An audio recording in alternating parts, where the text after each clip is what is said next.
ان تقرض اللہ قرضا حسنا، اللہ کو قرض حسنا دو۔ کیسی بات ہے، خدا دے کے خود مانگ رہے، اللہ کے دیے ہوئے سے دینا نا۔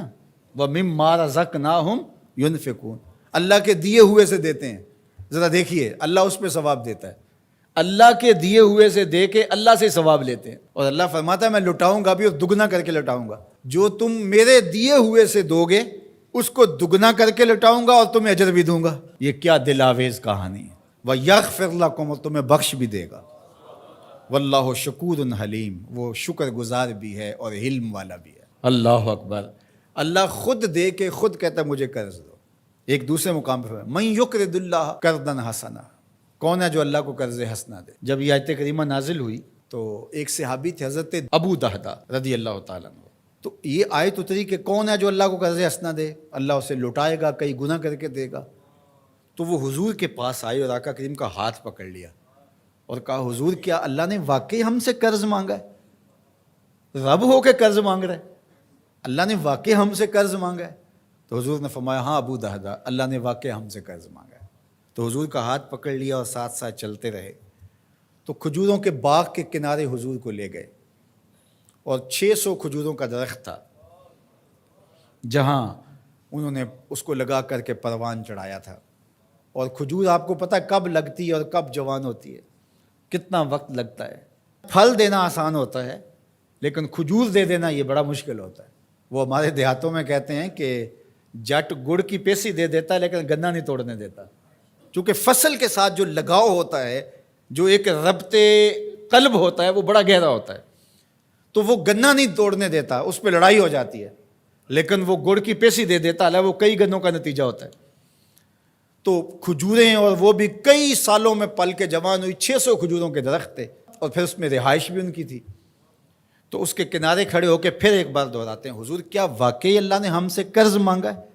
تو حضور نے فرمایا ہاں ابو دہدا، اللہ نے واقعی ہم سے قرض مانگا ہے۔ تو کہا پھر سودے کے آپ گواہ ہو جائیں، یہ باغ میں نے اللہ کو قرضے میں دے دیا، یہ باغ میں نے اللہ کو قرضے میں دے دیا۔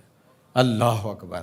اب ان کی رہائش بھی وہاں تھی اور بچے بھی وہاں رہتے تھے، اب اندر نہیں جا رہے، باہر ہی کھڑے ہو کے بلند آواز سے پکار کرتے یا امت دہدا اخرجی، اے دہدا کی امی جلدی جلدی بچوں کو لے کے باہر آ جا، یہ باغ اب ہمارا نہیں رہا، ہم نے اللہ کو قرضے میں دے دیا۔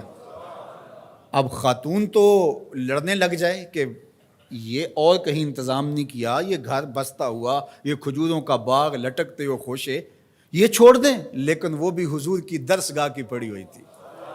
اللہ اکبر۔ تو وہ جلدی جلدی تھوڑا سامان سمیٹتی ہے، بچے سمیٹتی ہے، اور باغ سے باہر آتی ہے، اور باغ کے کنارے پر باہر حضور کھڑے ہیں، حضرت ابو دہدا کھڑے ہیں ان کے شوہر، اور پھر وہ آگے آ کے کہتی کیا ہے، ذرا ان لفظوں پہ 100 جان سے قربان جائے۔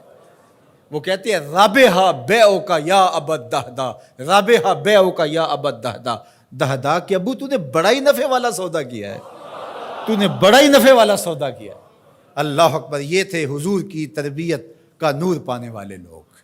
تو کہا ان تقرض اللہ قرضا حسنا، جو اللہ کو قرض حسنا دے، یضاعفہ لکم، اللہ اس کو بڑھا دیتا ہے، ویغفر لکم، اور تمہیں معاف بھی کر دیتا ہے۔ واللہ شکور حلیم، وہ شکر گزار بھی ہے اور حلیم بھی ہے۔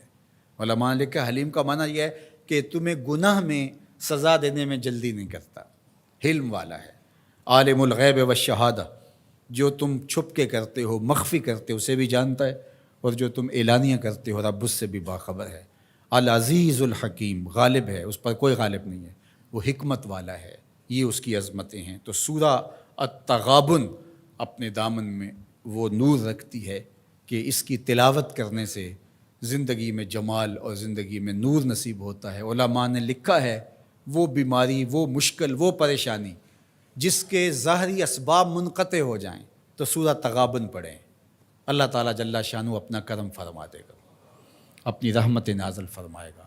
اللہ ہمیں سورہ تغابن کا نور نصیب